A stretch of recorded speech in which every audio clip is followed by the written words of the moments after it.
Hello दोस्तों, आपका स्वागत है मेरे YouTube चैनल पर। तो आज की इस वीडियो में हम बात करने वाले हैं महर्षि दयानंद यूनिवर्सिटी में जो डिपार्टमेंट ऑफ फार्मास्यूटिकल साइंसेस हैं उसके एम.फार्म कोर्स के रिगार्डिंग। तो सबसे पहले देखते हैं यहाँ पर एम.फार्म के कौन कौन से प्रोग्राम चल रहे हैं। तो एम.फार्म का यहाँ पे M Pharm in pharmacology, industrial pharmacy, pharmacognosy, pharmaceutical chemistry, drug regulatory affair, ये कोर्सेज हैं। तो अगर आपको यहाँ पर देखना है कि कितनी सीट्स हैं इसमें, तो आप पर्टिकुलर प्रोग्राम पर क्लिक कर सकते हैं। जैसे मैंने इस समय फार्माकोलॉजी पर क्लिक किया है, तो यहाँ पर आ जाता है 10 सीट्स हैं। तो ऐसे ही अगर आप फार्मास्यूटिकल केमिस्ट्री या इंडस्ट्रियल फार्मेसी पर क्लिक करते हैं, तो आपको बताता है इंडस्ट्रियल फार्मेसी में 10 सीट्स हैं, फार्माकोग्नोसी में 10 सीट्स हैं, फार्मास्यूटिकल केमिस्ट्री में 12 सीट्स हैं एंड ड्रग रेगुलेटरी अफेयर में 12 सीट्स हैं। तो यहाँ पर आपको यहाँ की सीट्स के बारे में पता चलता है।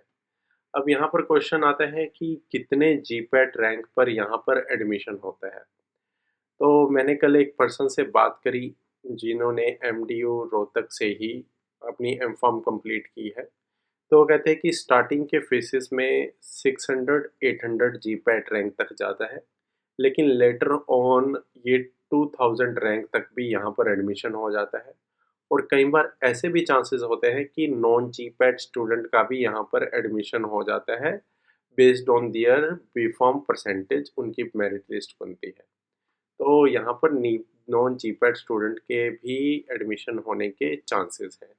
तो यहाँ पर हम देख सकते हैं न्यूज़ एंड इवेंट्स में जब आप जाएंगे तो एमफार्म एडमिशन शेड्यूल है। 15/5 को इन्होंने अपना एप्लीकेशन पोर्टल ओपन किया था एमफार्म एडमिशन के लिए। 15 जुलाई को इनके एप्लीकेशन पोर्टल की लास्ट डेट थी। तो यहाँ पर देखिए अपनी ये पहली प्रोविज़नल मेरिट लिस्ट निकालते हैं 22 जुलाई को, जिसकी फिज़िकल काउंसलिंग होती है 26 जुलाई को। और जो स्टूडेंट सिलेक्ट होते हैं उनको कहा जाता है कि 27 जुलाई तक फ़ीस सबमिट कीजिए। अगर उसमें से कुछ स्टूडेंट फ़ीस सबमिट नहीं करते हैं तो उन सीट्स को ये वेकेंट सीट्स बना देते हैं और उसके लिए सेकंड फिजिकल काउंसलिंग करते हैं। और ये जो सेकंड फिजिकल काउंसलिंग की भी यहाँ पर ये सब डेट मेंशन की हुई है। देन थर्ड फिजिकल काउंसलिंग, उसके बाद देखिए फोर्थ फिजिकल काउंसलिंग। तो इतनी फिजिकल काउंसलिंग करने का ये मतलब है कि जीपैट के स्टूडेंट यहाँ से छोड़कर जा रहे हैं किसी दूसरी यूनिवर्सिटी इंस्टीट्यूट में। तो यहाँ पर कुछ सीटें वैकेंट रह जाती है जो ये नॉन जीपैट स्टूडेंट को भी कई बार दे देते हैं based on their B pharm marks. ये मेरिट लिस्ट बनाते हैं तो ये यहाँ पर एडमिशन दे देते हैं। तो उसी स्टूडेंट ने बताया था कि उसकी क्लास में 6 स्टूडेंट जीपैट क्वालिफाइड है और 4 स्टूडेंट नॉन जीपैट है। तो जो जीपैट क्वालिफाइड स्टूडेंट होते हैं उनको स्कॉलरशिप मिलती है 12,400 रुपीज़ और नॉन जीपैट स्टूडेंट को किसी भी तरह की कोई काउंसलिंग कोई भी फेलोशिप नहीं मिलती।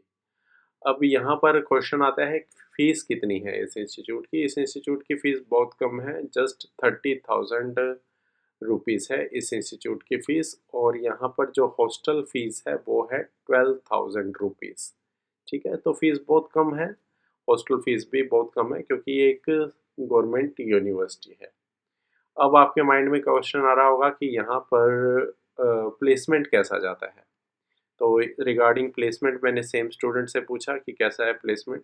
तो उन्होंने बताया कि यहाँ पर किसी तरह का कोई भी अच्छा प्लेसमेंट नहीं है।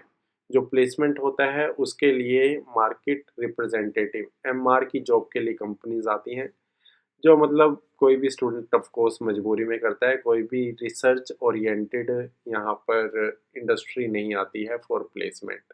एंड सेकंड उन्होंने बताया कि जो प्लेसमेंट होता है वो मोस्टली कॉलेजेस में होता है। तो आसपास के सराउंडिंग कॉलेज के जितने भी लोग होते हैं वो यहाँ पर आते हैं फॉर प्लेसमेंट और टीचिंग के लिए यहाँ के स्टूडेंट को सिलेक्ट करके जाते हैं।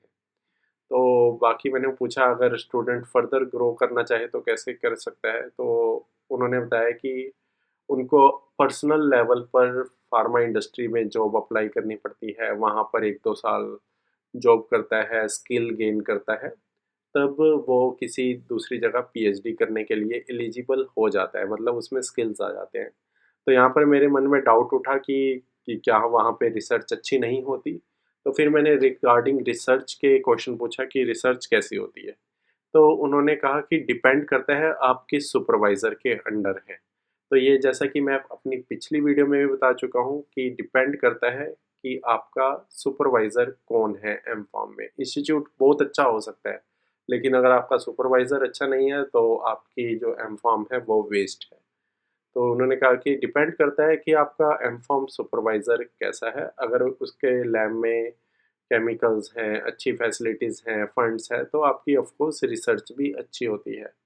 तो ये बताया इट डिपेंड टोटली ऑन किस फैकल्टी के अंडर आपकी एम-फार्म है।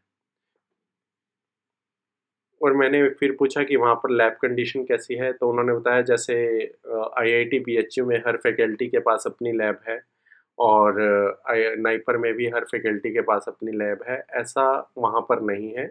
वहाँ पर जितने भी एम-फार्म के स्टूडेंट होते हैं, जैसे फार्मास्यूटिक्स के स्टूडेंट हैं, वो सभी के सभी स्टूडेंट एक ही लैब में काम कर रहे हैं। ऐसे ही अगर कोई फार्मास्यूटिकल केमिस्ट्री के स्टूडेंट हैं, 12 स्टूडेंट एम-फार्म के, वो भी एक ही लैब में सभी फैकल्टी के स्टूडेंट काम कर रहे हैं। सिर्फ उनको बेंच अलग-अलग मिलते हैं उस लैब में। जबकि अगर आप आईआईटी, बीएचयू या नाइपर में देखेंगे, तो हर फैकल्टी की अपनी लैब है। जैसे ही उनको स्टूडेंट अलॉट होते हैं, तो वो पर्टिकुलर स्टूडेंट उस पर्टिकुलर और स्पेसिफिक फैकल्टी की लैब में वर्क करते हैं। तो ये था दोस्तों रिगार्डिंग एमडीयू यूनिवर्सिटी। अगर आपका यहाँ पे एडमिशन हो जाए तो आई विल से कि एजुकेशन में थोड़ा अच्छा है, फीस भी कम है और गवर्नमेंट यूनिवर्सिटी है तो आपको स्कॉलरशिप भी मिल जाएगी। On basis of this I will say you can take admission in MDU Rohtak. So thank you for watching this video.